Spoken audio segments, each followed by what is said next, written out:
Hello and welcome back to Spec. Today we're going to be looking at Warhammer Conquest issue number 36. Let's get this open and see what's inside. First things first, we have, what's that, a Athonian camo shade. And it's kind of like a green tinge shade there, like a wash. It'll be interesting, I've never actually used that before. We have Steel Legion drab and the McCrag blue. I'm aware that a lot of people tend to use the Steel Legion for their bases. Modern day. Okay, let's have a look. Nice piece of artwork. We know that we're not going to be getting any build info, so we should be getting quite a lot of lore.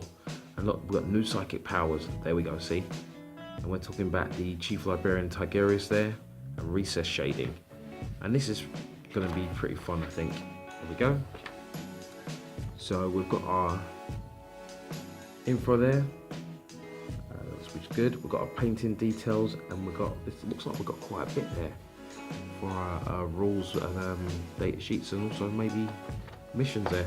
Okay, so we see deadly evolution. They're talking about people gaining powers of warp. This is like, you know, psychers. If you think of like Professor X on steroids, it's that kind of power. But these guys are accessing the warp, so it's almost like reality bending powers when you really think about it. Psychers are immensely powerful, and they're literally only kept in check due to what?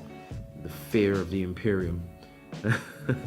You do have planets out there which are isolated and alone, and they have psychers which are just planet rulers because they just seem like god emperors.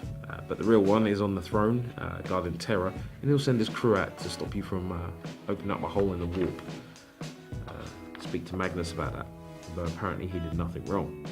So we have our Sanctioned Psychers, our Rogue Psychers, and our Chaos Psychers. I did a piece with the Psychers' abilities, because I love the way that you kind of got these effects coming off.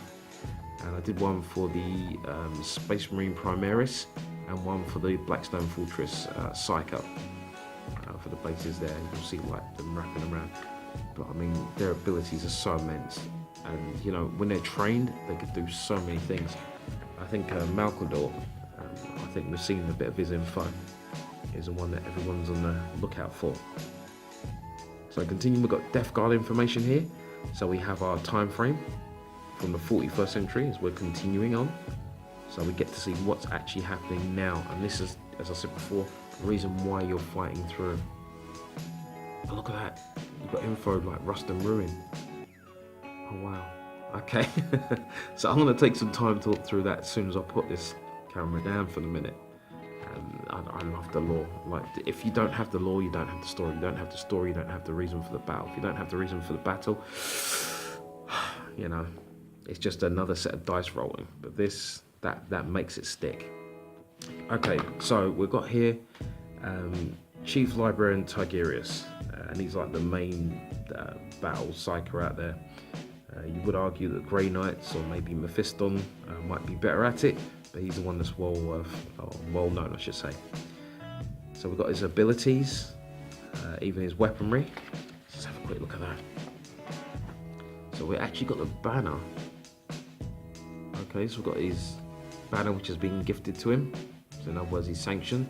His Librarius keys. So he has access to the Codex Astartes effectively. Hood of Hellfire and the Rod of Tigerius. So you've got some load out there. Now this is an old model. I don't think they're going to update. Well, then again, they've already done it with Calgar. They probably will make this a Primaris version. So hold on to your money and don't go spending too hard on that. If you see it on eBay as a cheap model, yeah, feel free to grab it. Okay, Steel Legion drab. So if you've been following this exactly to a T, this is now part of your progression when it comes to painting, because you obviously have to wait for the paints as they come to continue. But if you've just gone ahead and started painting, the paints you already have should be enough. You can always mix paints together. So you can see where they've been added here. To be perfectly honest, there's no reason why you couldn't go back and just add in the paints on, you know, what you've already painted anyway, if you even have painted it different. Because I'm looking at these and I'm thinking, okay, it might be something for me to think about. So, you know, don't ever be afraid to go back. I think I even mention it in here when it comes to the painting section anyway. Alright, so let's have a look there. Agrax shade, so they're making sure they shade it. So okay, good. So they're giving you the information on where to paint and what to update, and then they're telling you to go back and shade it. Otherwise, you might end up forgetting it, and it is very easy to do. We're getting to see there the Athenian camo shade really comes into play on the epoxy walkers there.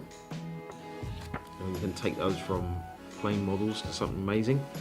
Although the new Games Workshop shade paints or contrast paints apparently do this automatically. I have seen the Blood Angel and I'm quite impressed by that one Blood Angel. But that's a very smooth piece of model right there versus something like this.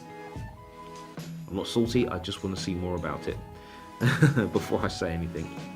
So recessing shading there, this is deliberately shading the areas where there should be a shadow. And if you think of it like that, all you're doing is just touching where the shadows be. With this shade, it will stand out. If you wash the whole model, it just comes off looking a little grimy. And some models look really good grimy. One suggestion that I'll definitely make that I found out recently is just hit your model with hairspray. You know, just give it a couple of sprays with that and then wash it, so you can easily wash off or wipe off the areas that you don't need. And washes work extremely well for like vehicles because you need that high contrast to really make it look like something's happening. Okay, so this is one of our first new sections here. So the Librarius disciplines. So I believe this is for the Space Marines right there, yeah? This is for the Space Marines, and this is your 6 psychic powers. So you'll get to choose these when you're using the Psyker. So for your Librarius Librarian, you'll get to pick. The top picks tend to be Null Zone and Might of Heroes. Sometimes I've seen people take Velatine, but it's not very often. I won't go too far into that, I'm not going to spoil that for you. So Psychic Power usage. So you've probably got Denial information there. And the effects, which is great. You've got the Contagion discipline. Oh, that's amazing. So you have the information for the Death Guard here as well. So we just had a whole group of Death Guard characters come through with psychic abilities. So this is just, oh, yeah, this is the stuff. Okay, so effectively, you do have 2 codexes here. Along with the rule book, you have 2 codexes and a painting guide. Plus, you have like a mission, like a weekly mission, which is like finding White Dwarf every now and then. So that's something awesome, absolutely awesome. So mission there, if I missed a page, let's have a quick look. No, okay. So that talks about the powers of contagion and how that's used. Just there. So the mission continues, and it's about the evacuation time now. With the casualties of the Ultramar, the Apothecary has been hard pressed to complete his duties, harvesting the gene seed of the fallen, so it might be returned to Macragge. Oh dear, doesn't look like it's going well. Let's continue there. It's precious cargo. So this will be the gene seed. This is really what it's about. If they lose out on all their gene seed, they're pretty much just wiped out. They can't continue the line of the Space Marine. I'm sure Belisarius Core will find something else to do, but for now, that's the thing. So this mission, this should be quite a big mission because we should have a major change fairly soon.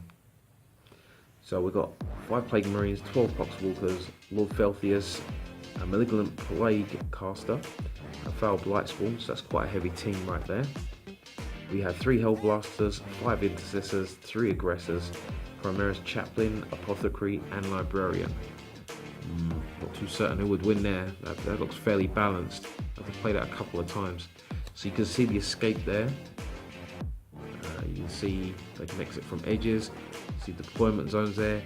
It's going to be alright. But anyway, so I know it's a kind of a quick issue because we don't actually have a build info and models, but there's your guidance info. And we're coming back for our next issues. So number 37, we have Battlefield enhancements. So we've had this before, but it'd be good to see it again. We have Conquest 38, and there's the battle mat I mentioned. There you go. So we have got a new battle mat, and we have the Plague Surgeon. I believe this guy is equivalent of the Apothecary for the Space Marines, so it is balancing out quite well. So, what can I say? What do I think of this issue? even though this issue didn't have all the bits and spangles, paints can seem boring. What you have to consider is if you are following this magazine exactly to a T, you would have bought these anyway. So you will be saving your money right here. Plus you've got all those extras in there. You do now have two teams of roughly about 1,200 points-ish on each side, so that's not too bad. And yeah, I mean, it's good times with those missions in the back there. But anyway, that's it for now. So, as always, thank you very much for your time. I've enjoyed my time. I hope you've enjoyed yours. This has been Spect. PC